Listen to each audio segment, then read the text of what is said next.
Wow, it's looking very full in here tonight. That's very nice. Hello, everyone. My name's Mya-Rose Craig. I am a very passionate bird watcher. I go by Birdgirl, as well as an environmental campaigner who has spent many years pushing for equity within environmental spaces, which is why I am delighted to be talking to environmental campaigner and author Tony Juniper tonight. And as well as those of you in the room, we also have lots of people joining us online, and I'm going to have the pleasure of chatting to Tony for a little while, but afterwards I will be opening the floor up for questions, so kind of get those brewing now and come up with some ones to really stump him later. I think that'll be fun. And so I guess I wanted to start with, we're talking today about fairness and equality and equity within environmentalism, and you've spent decades kind of working within these spaces, within kind of environmental policy and leadership roles. And I was wondering if you could reflect a bit on how things have possibly changed in terms of inclusion and diversity, or I suppose whether they have in the first place. Yeah. Good evening, everyone. Lovely to be spending a bit of time, Maya, having a chat about these subjects. It has changed. So when I began my work in the environmental space in the 1980s, I think it's fair to say that the conversation was very dominated by science and by policy, and it still is to a very large extent. But I think as we've gone along, the conversation has broadened to include questions of social equality and also matters of economics and the extent to which we can carry on growing the economy in the way that we've been doing long into the future. And so environmentalism has increasingly touched into these issues of fairness and economics. But I think sometimes the environmental community has not been very effective at advancing that into impact. And so we've become aware of it, but I don't think we've been very strategically adept at making a difference on it. And that's one of the reasons for writing Just Earth, was to try and capture some kind of a narrative as to why we need to go further on all of this. One thing I would say, however, in terms of decades of environmental work, is that one thing that did inspire me a lot in terms of what's in Just Earth was my experiences of working with Friends of the Earth International. And that network of organisations from countries across the globe, all of them grassroots environmental groups, like Friends of the Earth is here, but a very different context. So Friends of the Earth Colombia, Friends of the Earth Bangladesh, Friends of the Earth Nigeria, having a very different take on environmental issues compared to Friends of the Earth Germany, Friends of the Earth USA, or Friends of the Earth in this country. And that was a very enriching experience for me in hearing from them about the extent to which social justice was the biggest environmental issue of all. And in those days, you're kind of grappling with this, and you're kind of a Western campaigner trying to convince the government to enact a law or a company to do something to clean up a bit of its pollution. And that justice dimension wasn't front and centre then, and it still isn't to a large extent now, although it's more kind of understood and it's more embraced. It's not been fully reflected in strategy, which I think is the next step. And it's quite challenging. Yeah, absolutely. And I think kind of even I've only been in this space for about 10 years. And one thing that I sense to an extent is that there is something slightly generational going on in terms of this. Definitely. And I suppose kind of a dual question of kind of, do you think that it is the younger generations coming forward who are pushing for a fairer environmental movement? And I suppose if so, what do you think that older generations could do to kind of facilitate that? Yeah, well, they really need to, because, you know, you can kind of see different dimensions of injustice in all of this. And so one of them is between the very rich and people who can't afford to pay their bills. There's an environmental dimension behind that. There's a huge one in relation to those who've got political power and those who are on the receiving end of decisions coming from powerful elites. There is a racial dimension with people of colour in many predominantly white societies having more pollution and being least able to access high quality green spaces, and all this stuff. There's a load of data around all of that. The other massive fault line in terms of inequalities is the extent to which future generations' choices are now being removed. When I say future generations, I mean people your age plus people who are as yet unborn. The latitude for them to have a secure and sustainable future is being diminished every day by people who are much older, who happen to occupy offices of extreme power. So Donald Trump's in his late 70s at the moment. Is he really acting in a way which is going to represent the interests of the under 10s in the United States, who in 50 years' time will be inheriting a degraded, depleted and polluted planet? I don't think he is. And to that extent, it is really vital that people who are beginning to become aware of these subjects, they demand fairness in terms of that intergenerational dimension. And you look at the baby boomer generation, who have emitted a great deal of carbon into the atmosphere, who are responsible for a very large proportion of the deforestation. They've had an incredibly high consumptive, secure economically existence, but they're leaving a terrible legacy for their grandchildren and their children. And so that is a hugely important part of all of this. But these different kind of manifestations of injustice, they're all kind of layered on top of each other as well. Yeah, absolutely. And I suppose that kind of brings us on to this idea of intersectionality. And I suppose for context, my environmental campaigning work I've been doing is either to do with global climate justice or to do with kind of anti-racism and diversity in the UK environmental movement. And from my experience, from kind of the research and conversations I've done and had, it's so interlinked with, as you said, so many of these other social issues. And one of the things that it keeps coming back to, in my experience, is colonialism. And I wondered if you could chat a bit about the kind of link, the way that these things all do link together, because it's kind of very complicated but very simple at the same time. Exactly. And so in Just Earth, I did delve into this, and I tried to tell the story through kind of an historical kind of set of ideas that they're very familiar to historians, but probably not located very much in the environmental debate. And so, you know, from the 15th century onwards, the European countries, they took over, you know, what we now regard as the countries of the global south. So the Dutch had Indonesia, and parts of Southeast Asia went to the French. The British had India, divided up Africa between the Portuguese, the French, the British.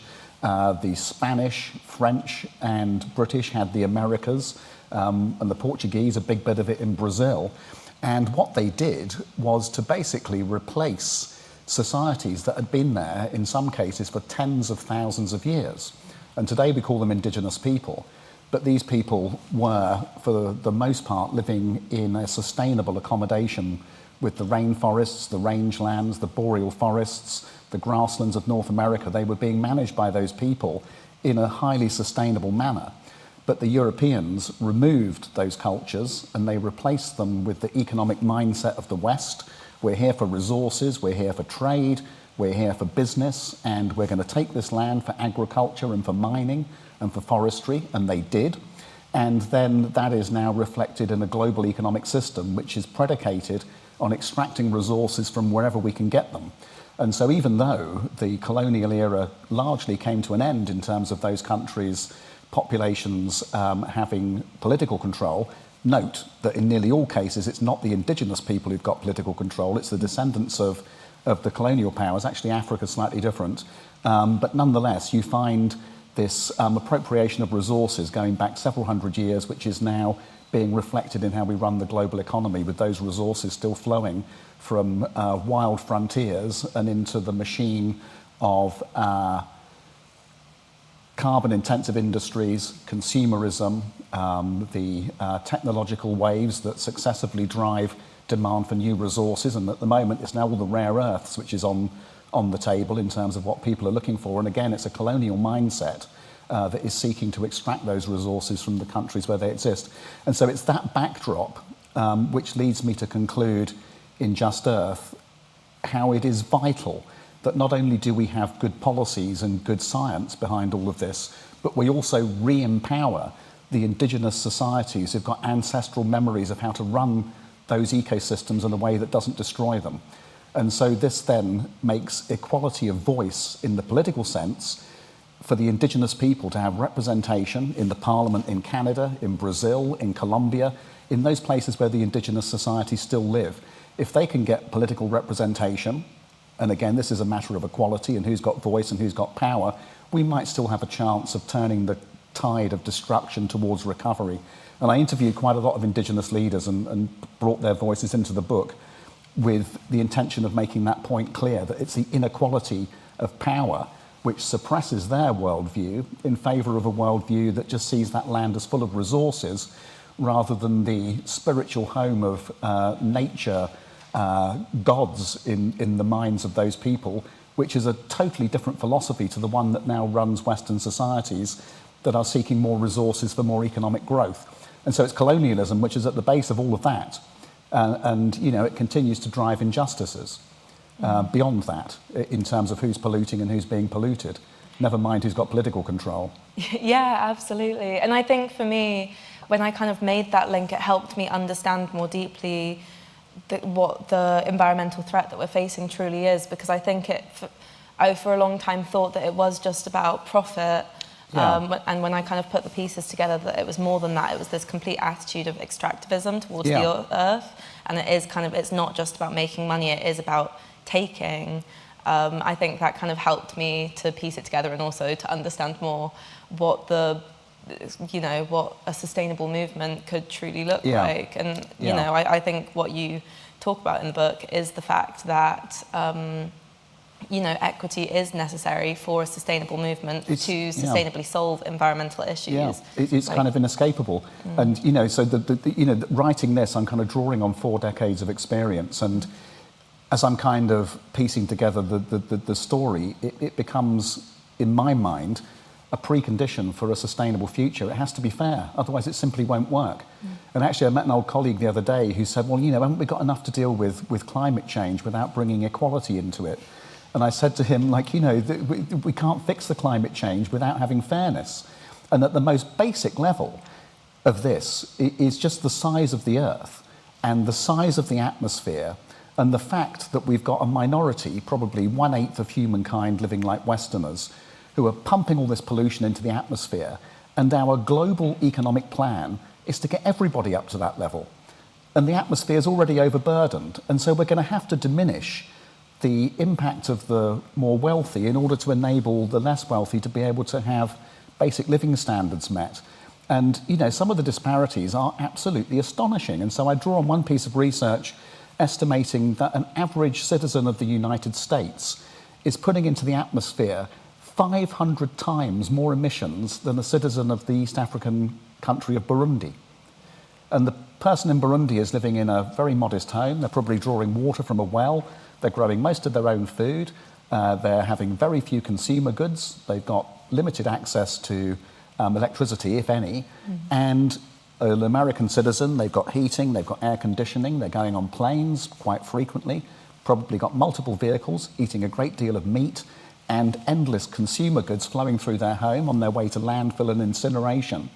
And the global system that we have invented is gearing that lifestyle. The objective of it is to spread that lifestyle much further. And you get the odd kind of discussion around green growth, but the assumptions you'd need to feed in to render our current economic system sustainable, they are heroic beyond believability. It simply won't be possible. So we're going to have to find ways of more fairly sharing the Earth's resources in order for us all to live here indefinitely. Because at the moment, anybody in the room who's paying attention to this will know that we are sailing very rapidly past the danger threshold that's set out in the Paris Agreement of 1.5 degrees of global warming.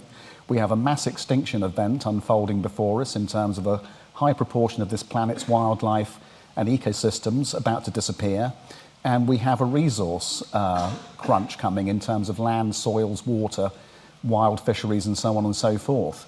And so this stuff is all highly challenging, actually. And I can imagine why most people don't want to know it. It's grim. And as I'm sitting reading this stuff and finding the kind of source material, I'm thinking, actually, I hope these people are wrong. But unfortunately, I don't think they are. The IPCC, the IPBES, the Millennium Ecosystem Assessment, all of these things that are telling us the direction of travel, these are not flippant or ill-founded opinions. This is science, which is telling us the predicament that we're in. I agree. I think it's one of those things that I'll maybe talk about hope in a bit, but kind of Yeah. Okay, maybe I'll close off with that. That would be nice. Yeah. But I think it's one of those things that is very difficult in terms of kind of getting people to pay attention. It is. It is. Yeah. But I think also one of the things that has at least historically given me hope is talk of this green transition that you mentioned. But I did a lot of reading at one point into kind of green transitions and green transition minerals and how they were linked to kind of extraction and destruction of countries in the global south. And I suppose it's, again, the fact that we can't expand, even if we come up with these green ways to do it, we can't carry on expanding. And I suppose at the moment, how hopeful do you feel about kind of the conversation moving away from growth to something that is more sustainable? Do you think that that is kind of likely or feasible? I think at the moment it's probably more likely than it's been in my experience on these subjects, just given what's going on in the world at the moment.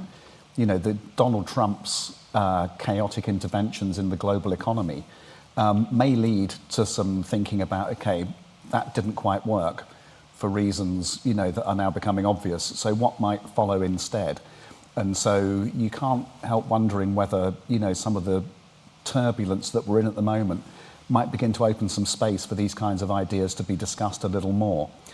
Because, you know, up until recently, it's been really quite hard to have a conversation even about beyond growth and what it might entail.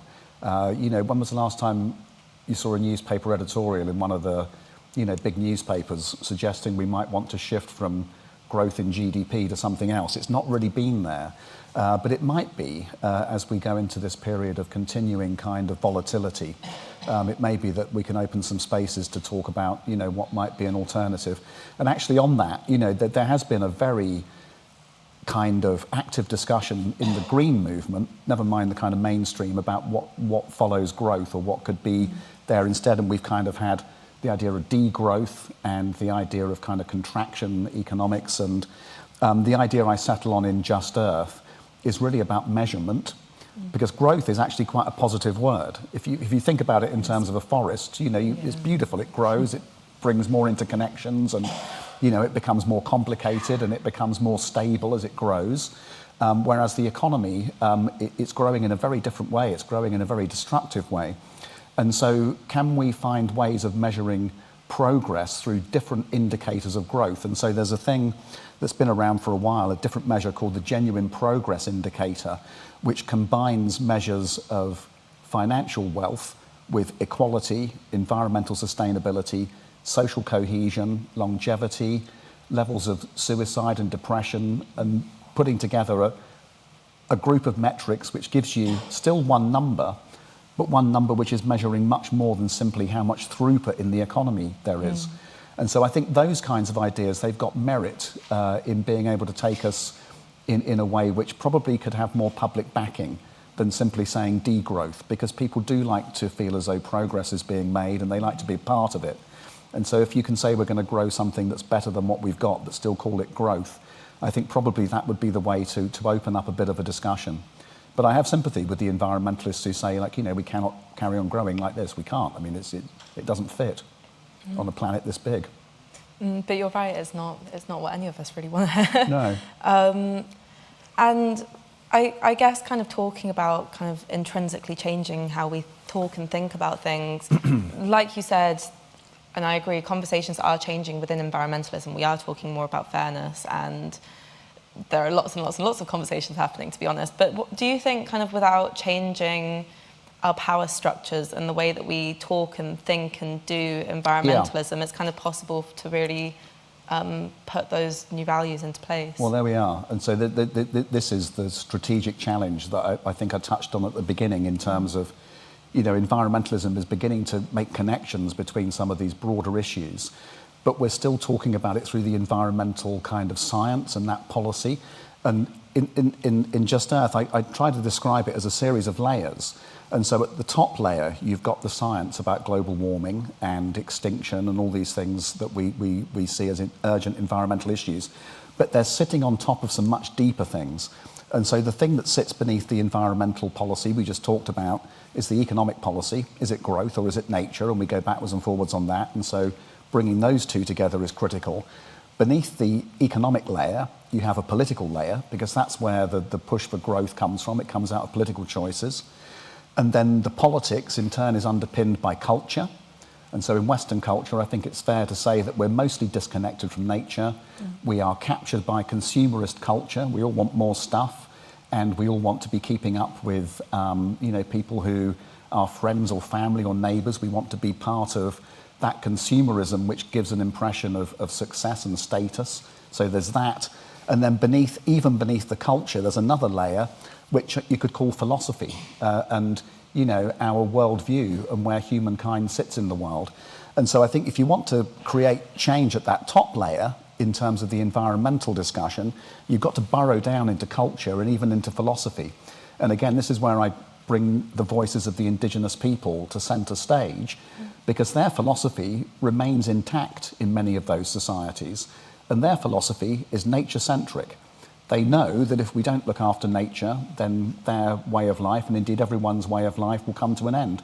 And actually there's a wonderful quote from a Zokleng leader in Brazil who was involved in a legal case to get indigenous control of a piece of land, making the point that they are not fighting for nature. They're not people fighting for nature. They describe their struggle as them being nature fighting for itself. And so they see themselves as part of this wider living system, whereas in Western countries we really don't. But if we did even a little bit, it would change our perspective in quite a profound way. And so connecting the environmental discussion with that deeper philosophy and all those layers of culture and economics in between is critical, I think, for being able to get a resolution to all of this. And so that's the step, the environmental movement, I include myself as part of that. This is the step we still need to make. And, it invites some big questions about how do you do that. And I mentioned, indigenous leaders being in political elected office in countries where those societies exist, New Zealand, Australia, Canada, across Africa and, Latin America. Another step would be for them to get control of their land, which they are increasingly doing across Latin America. So there are things that do make a difference in terms of the register of power and how decisions pan out in the future because of who's got the power. Yeah, but there's so much to dig into there, and I only have time for one more question myself before I'm going to open it up to everyone else. But as promised, when we're having these conversations, a lot of people, especially a lot of young people I work with, actually are very scared about the future. And so I guess the obvious question is, what gives you hope and what do you do to stay hopeful? Yeah, so I've been doing this now for a very long time, and things have changed. Things do change. They don't change quickly enough. So it's always possible to make a difference, and so one's always hopeful about that.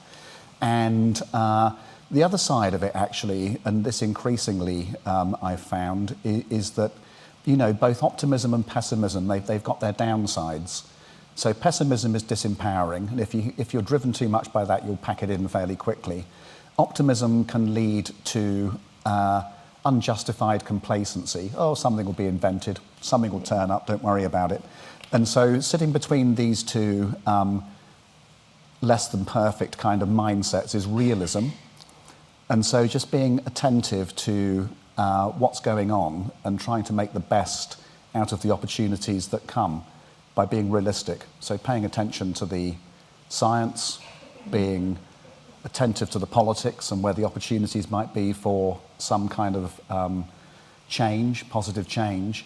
But the other two, I kind of used to have them both every day. I'd wake up in the morning, oh God, I can't stand any more of this.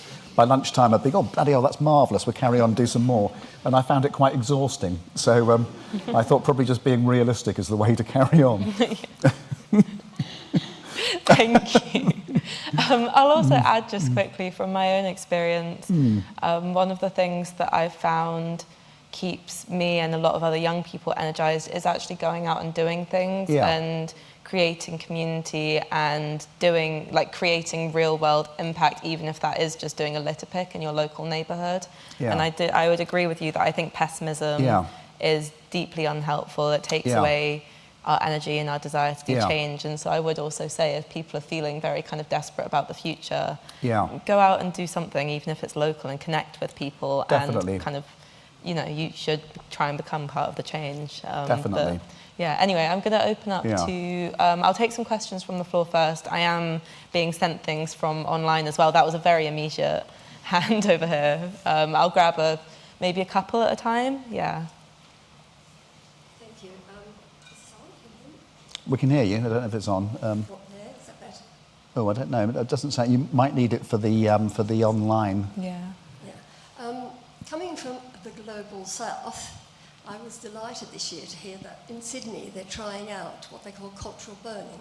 Cultural burning? Yes, because when you've built your house in the rainforest, which my generation did, you knew how to look after it, you knew how to have fire breaks, and you knew that if the bushfires came through, you would wet the house, you'd stay and you'd be safe. Now they've become so intense that people have to get out. By doing the cultural burning, they're getting Aboriginal peoples, and they're probably off heritage because I don't think there's many left who are completely Aboriginal, but they know how to manage the land, and they're doing the fire breaks along the roads where they need to have the research and rescue teams to get to hospitals and things like that. I don't call them Indigenous peoples, I call them First Nations. I've been looking at what the Inuit, they have set up a laboratory in Sweden to teach Swedish people how to listen to snow, which you might laugh and then you might stop and think about it.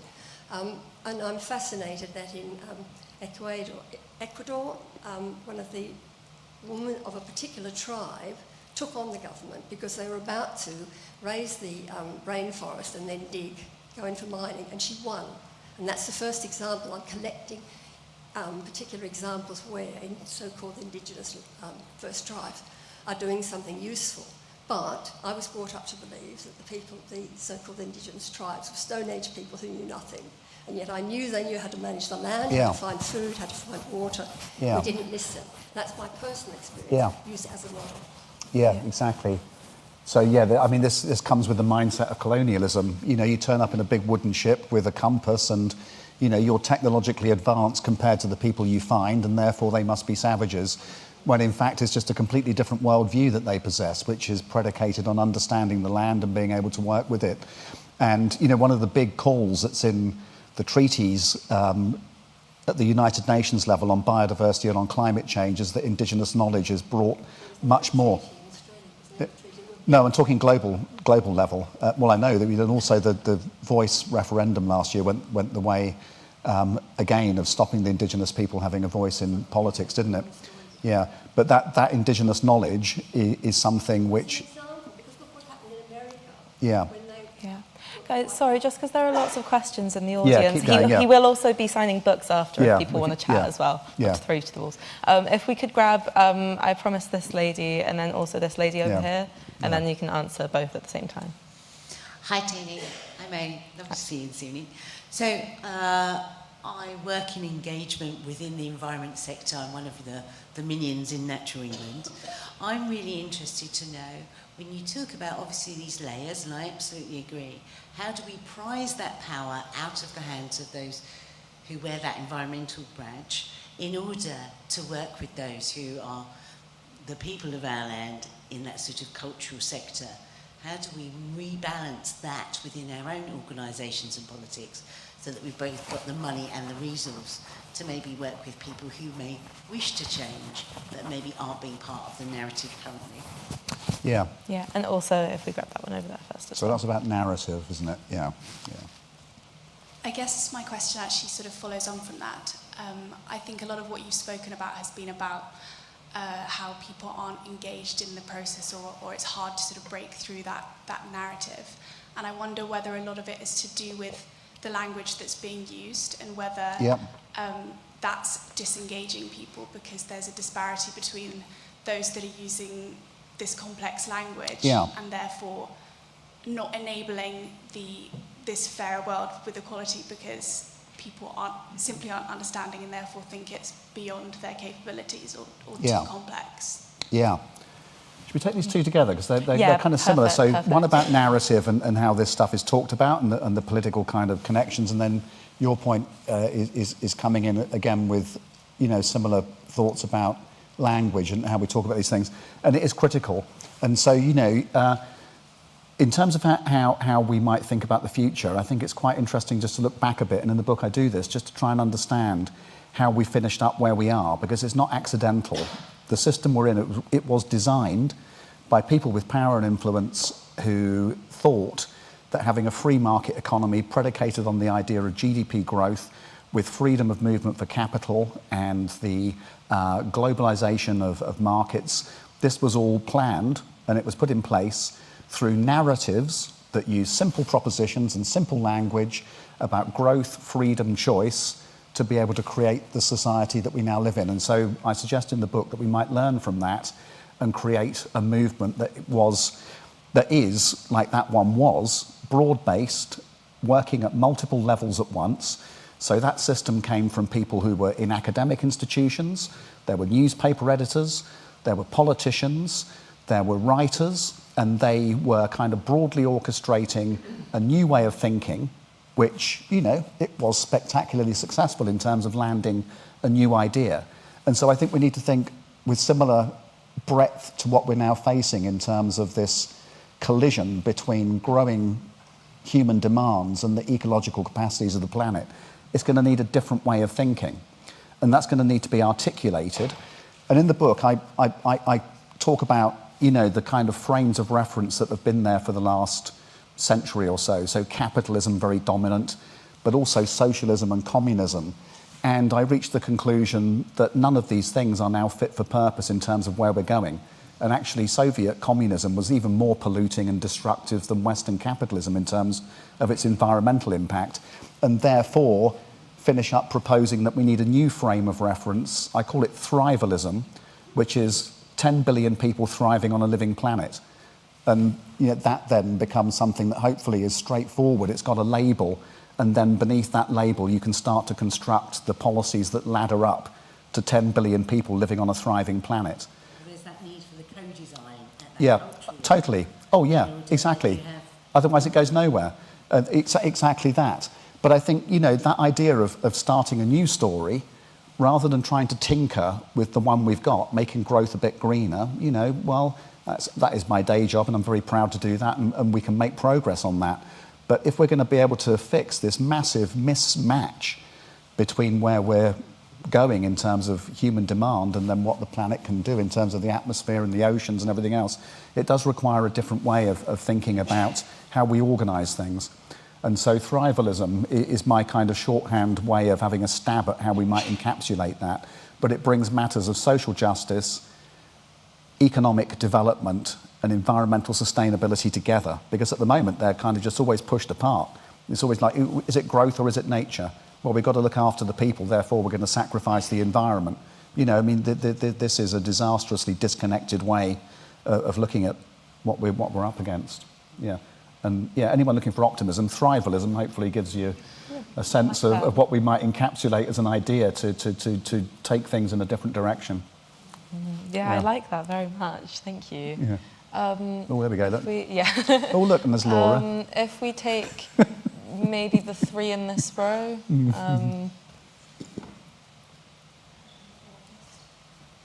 Oh no, that's two rows, but you know what I mean. Thank you, Maya, and thank you so much, Tony. This is really needed on all the levels that you're talking about. I also think we have to face the conflict, because there are people, you've named one of them today, Trump, there are many who prefer, sometimes it's our monarchs, sometimes it's people who we don't actually want to have to embarrass, have to face, yeah? We've got, I think it's the Duchy of blah blah, and it's being sold in Waitrose. Well, we do have to face it. We do have to say, how is our farming going? We do have to ask the questions, because without that, we are creating a conflict that we do not actually see. Because there's one thing about optimism, there's one thing about pessimism, but there's also blindness. Yeah. And we have to open our eyes. For instance, in Africa, when colonialism began to scale down, Anglo-America remained strong, So I think we should also forget economy, talk resources. You shouldn't use that word, it's a rubbish word. GDP, who cares? It doesn't affect me. Yeah? And I think we need to think social media as well. We left that out of the we need narrative. other people to ask questions as well. Thank you. Behind you there. Just these two as well. Thank you very much.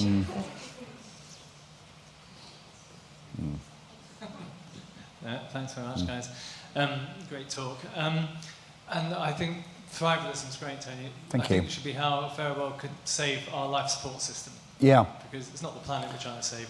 We're trying to boil things down for the front of a book. It's quite hard. Quick question. I've worked most of my adult life in community-led conservation in Africa, and the big inequity there often is land rights. Yeah. That's where the base of the work is often. Could you talk a little bit about the challenge in Britain, where we have such a huge disparate land ownership situation, and how you see that either setting the stage or how we get around that to create a sort of equitable space for nature in Great Britain? And a quick question for Maya: what's the most exciting bird to watch in the wild? I love talking about birds. We shared an ant pitter in Colombia, which was pretty exciting. Third one as well, Thanks very much. Tony, I'm glad you mentioned population. I remember covering the landmark moment some years ago when the world population got to 4 billion, and we're now looking at 10. Yeah.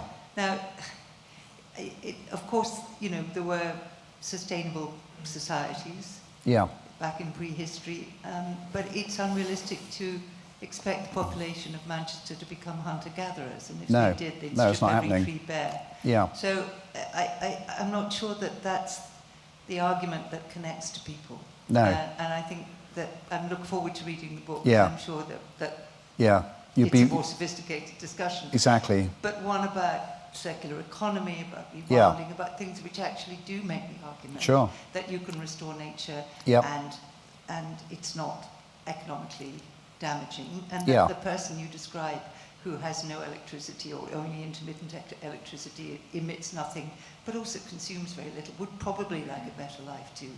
Yeah. And that has to be accommodated within the discourse. Yeah. You'll be pleased to know I'm not calling for Manchester to be a hunter-gatherer society. There's not enough to eat round there for a start. And actually what I do is try to boil down the challenge into simple propositions, and there's like 5 or 6 words that kind of sum it up. So renewable, so switch from coal to wind; sustainable, taking only that which can be sustained; circular, so all the resources going around in a loop; restorative, so bringing back ecosystems that are depleted like forests; and regenerative, in terms of agriculture, improving soil health rather than destroying it. And then those 5 principles being underpinned by the 6th, which is fairness. And so if you construct a program based upon those principles, it will be possible to meet the needs in a very nice, comfortable and pleasant way of 10 billion people. But at the moment, we live in a linear economy predicated on using up more and more stuff, driven by an economic system that isn't renewable, sustainable, or regenerative. So that's where I go rather than hunter-gatherer economy, just to capture that thought. So, gentleman next to you, the point was about land, wasn't it? And land. So in this country, in England, nearly all the land is privately owned. The government owns a little bit, so Natural England owns a little bit, the Ministry of Defence has got some, NHS has got a little bit, but I don't know, 95% of it, something like that, is in private hands. And so what we need to do here to restore nature and catch carbon and make the country resilient to climate change impacts, it's largely through working with people who've got ownership of the land. And I cannot imagine a political position where there's going to be massive land nationalisation at any point soon.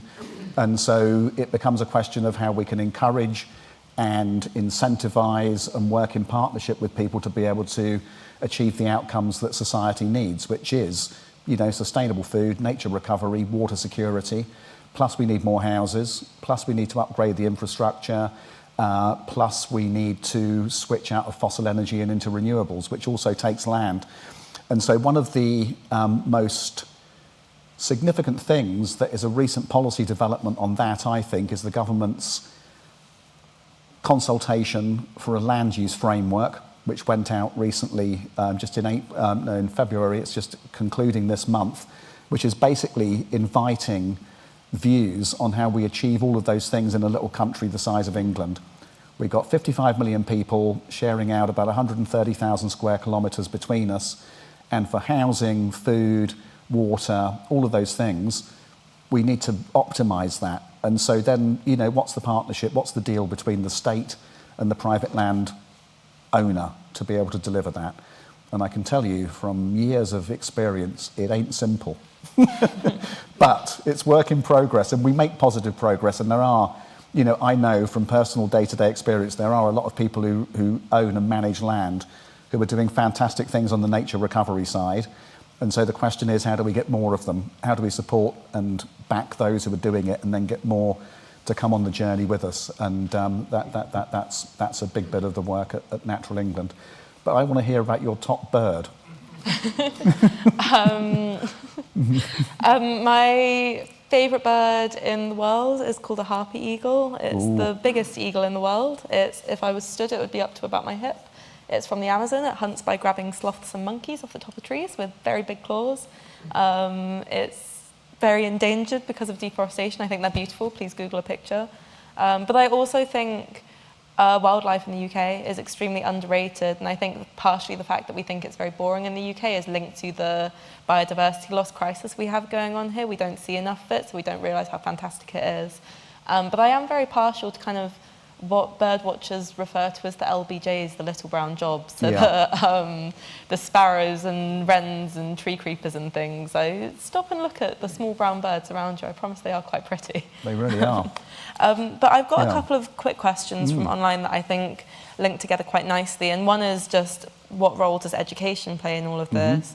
And the second being, what's your advice to those of us who are working with people who don't believe that greater human diversity benefits biodiversity and vice versa? So first one's about education. What role does that play? Well, it's absolutely huge. So, and I don't know whether it's about facts and figures or more about kind of, our relationship with nature and the natural world. So one thing which I think is a very positive development is the government's decision to bring forward this so-called natural history GCSE. So I would consider myself as a naturalist, and that's the reason why I've spent many decades working on environmental subjects. There's a love of nature that came from when I was a small child, and that was very informal, and it was like using books to identify birds and butterflies. And once you become knowledgeable about what's around, then you start to care about it, and when you see it disappearing, it makes you concerned about what needs to be done about that. And that's very different to the disciplines of chemistry or biology and how they're taught in school. Both of those disciplines, of course, are vital for understanding the environmental crisis, but I think if education's got any role at all, it's more about inspiration than information, if I can put it like that.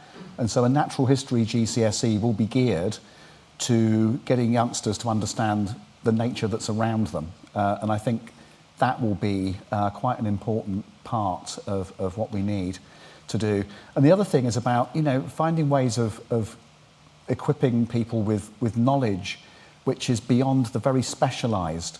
And actually, I remember a phrase from someone I was talking to years ago who observed how education in the modern world is about knowing more and more about less and less.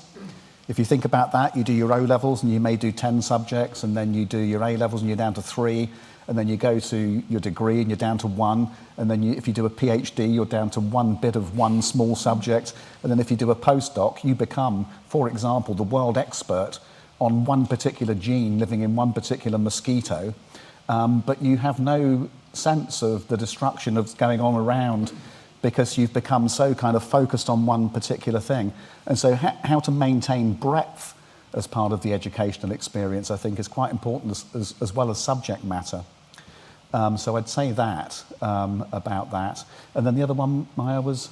Just how to advice in terms of what this person's working with someone who basically doesn't believe that greater human diversity benefits planet and vice versa. Well, yeah, I mean, sometimes on these questions, and we've all met people, they refuse to kind of even acknowledge the science and the fact And you know, this brings us back to worldview again. I mean, you know, we're all kind of creatures of kind of experiences and conversations and things we've read.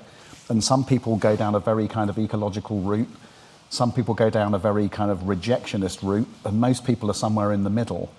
And I guess, you know, the people who are kind of rejecting all of this, I think finding constructive ways of being able to open their eyes, and probably the last thing you want to do is have a massive argument, because it probably doesn't help. It just makes things more entrenched. And actually the point here about social media, earlier, I think it was your point, wasn't it? Or someone over here, I can't remember. Anyway, someone mentioned social media. It is a hugely important factor in all of this. And I've been doing my campaigning and advocacy work in the period before we had computers, never mind smartphones.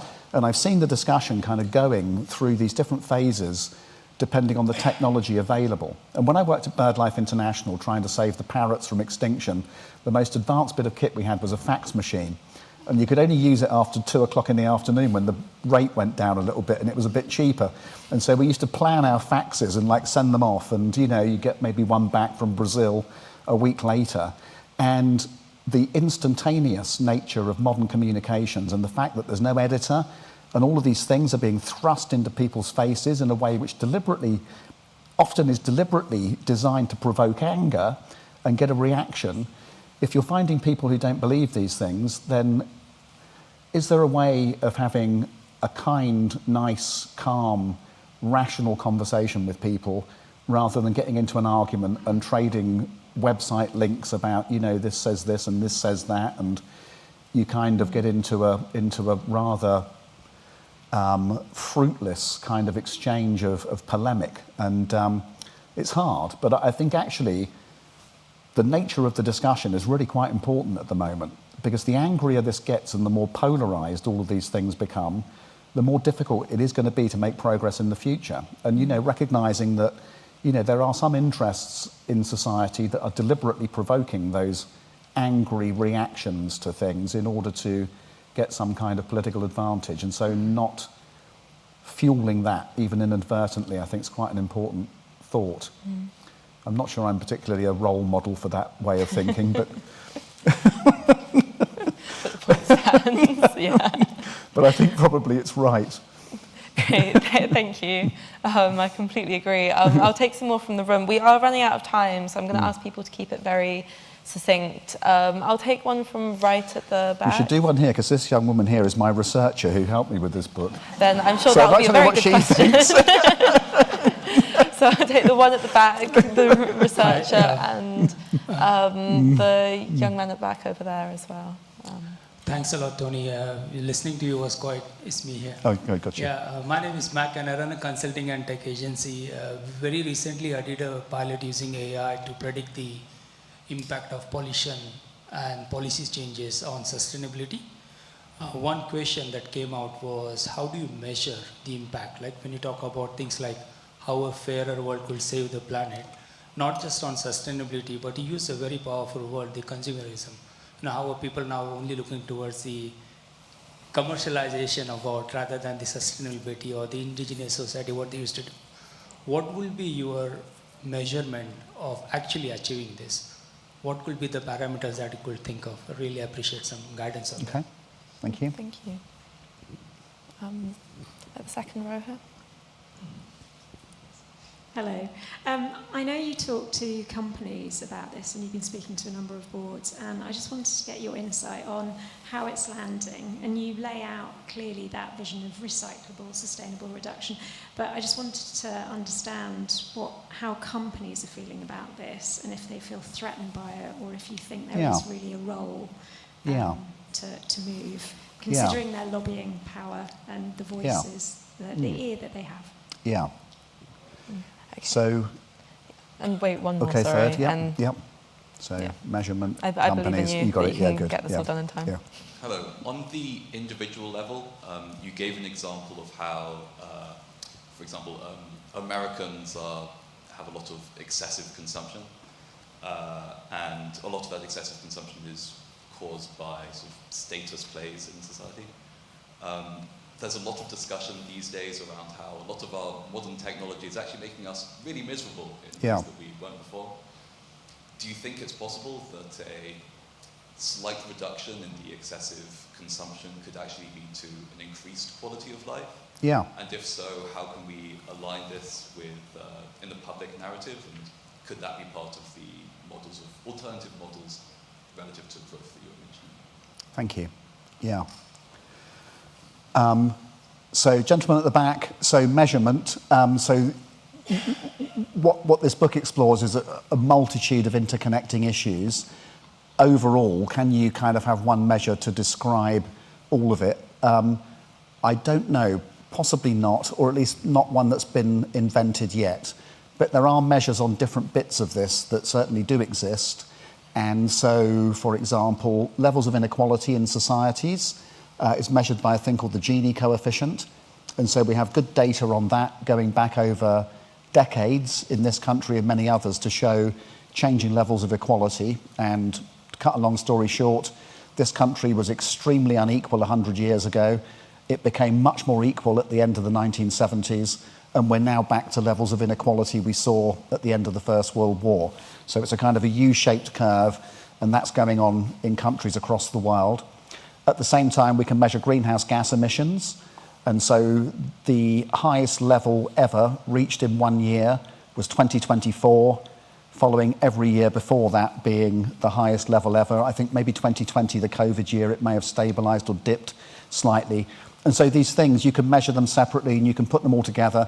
And actually, the Sustainable Development Goals gives you a metric of progress on quite a lot of these things in terms of, you know, the spectrum of social and environmental questions. But one metric measuring all of it, I don't think we have that yet. But actually, it's a good challenge. Can you measure all of this? And actually, well, I mentioned it already, the Genuine Progress Indicator, which takes quite a few of these things and puts them into a single metric. And I'll come to that in a second because it just relates to what the gentleman, come to the companies in a second. So the gentleman over there, the point about the consumerism, because the Genuine Progress Indicator, some academics mapped back on that over a period of decades, I think 1950 to 2020 or something. And you see the Genuine Progress Indicator rising up until the late 1970s, and then it goes off a cliff. So if you're interested in measuring genuine progress, as according to that, with 22 indicators in it, not just GDP, you see it peaks in 1979, which is when the inequality starts to go up. And that's when consumerism takes off, and you get more kind of unequal conditions and the world we're living in now. And you could make an argument to say, actually, it's made us less happy. So I think there is some evidence out there to show that consumerism is not fueling human happiness. It's fueling a lot of stuff being used up, and you know, it's got kind of a bit of a buzziness about it, and people like to have more things. But in terms of overall contentment, I think it's fair to say that it's not adding to that, and there are metrics on that. And then the companies, Laura's question, what's their reaction to some of these propositions? Well, for many of them, of course, it's hugely challenging, and like, you know, they in some large part, they react against it. But what I have noticed, and I think this is why this particular story about environmental issues meeting social equality issues is so important, is that quite a lot of the companies I dealt with over the last 10 years, and quite a lot of them are working at a very senior level with boards and, you know, range of sectors, consumer goods, water, agriculture, energy. They, you know, they hear the sustainability story and they're like, well, you know, global warming, yes, we get that. And we get the damage to the natural world. But actually the thing we're going to focus on is social well-being. And so they kind of see it as choices. And so, you know, our focus is on, you know, employment, giving people some income, being able to help communities through investing some of our profits in, like, you know, where the workers live and these kinds of things. And of course, all of those are positive and good, but they're separated out from the environmental story. And so you find that the social value trumps the environmental imperative. And it's very few of them, I think, so far who've understood that these things are fundamentally connected. And this is one reason for writing this, was be able to show those connections. And they're not choices, they're mutually interdependent. If you want to have environmental sustainability, we have to have social justice, and you can't choose them from a menu. You kind of need to do them together. And so one thing, and you know this because you helped me write the darn thing, is that we finish up with this idea of purpose-driven companies being the kind of enterprise that we need for the future. And so this is not to say that we want to ban profit or we want to ban innovation or we want to ban entrepreneurialism. No. What we want those brains and that capability harnessed for delivering human well-being in the context of a limited environmental space. And then the idea of a purpose-driven company which is geared up to doing that. So it's not making profit as an end point, it's making profit as a means to an end, which is to improve human well-being whilst reflecting environmental limits. And there's some big enterprises now who are adopting that kind of purpose-driven approach, and there's an official international standard on it to know whether you're greenwashing or whether you're really purpose-driven. And so it's about harnessing that incredible kind of ability of business people to achieve amazing things and putting it into a slightly different space than simply being about generating shareholder profit and about achieving these wider social goals. I mean, there's a whole other, say, book, there's a whole volume, a series of books that could be in that. I mean, there's people have written about that. But that's one of the biggest questions of all. How do we gear business to being able to accommodate this set of challenges? And banning business or end of capitalism, I don't think that takes us very far. It's about how we can harness that incredible power and get it to do something better. Yeah, thank you. And that's perfectly punctual as well. Thank you. You're very good. 7:30. Like, on the dot, by the second. No, I'm really sadly going to have to finish this up. But thank you so much, everyone who asked questions or submitted or didn't have the opportunity to ask. But that's been a really fantastic and insightful conversation. It's very kind of you to sit here with me and chat this through. Thank you. I've really enjoyed it. And I would say to everyone watching, and especially online, if you've enjoyed today's event, we would be really grateful if you considered making a donation to the RSA so that they can continue to host these events, sharing all of these really interesting ideas and discussions. There will be links online and about the place, I think, as well. But yeah, thank you so much, Tony. It's been wonderful. And thank you, everyone, for coming. Thank you all. Thanks very much. Thank you for coming. Lovely, wonderful. Good, thank you. Brill. Thanks. You go this way, shall we?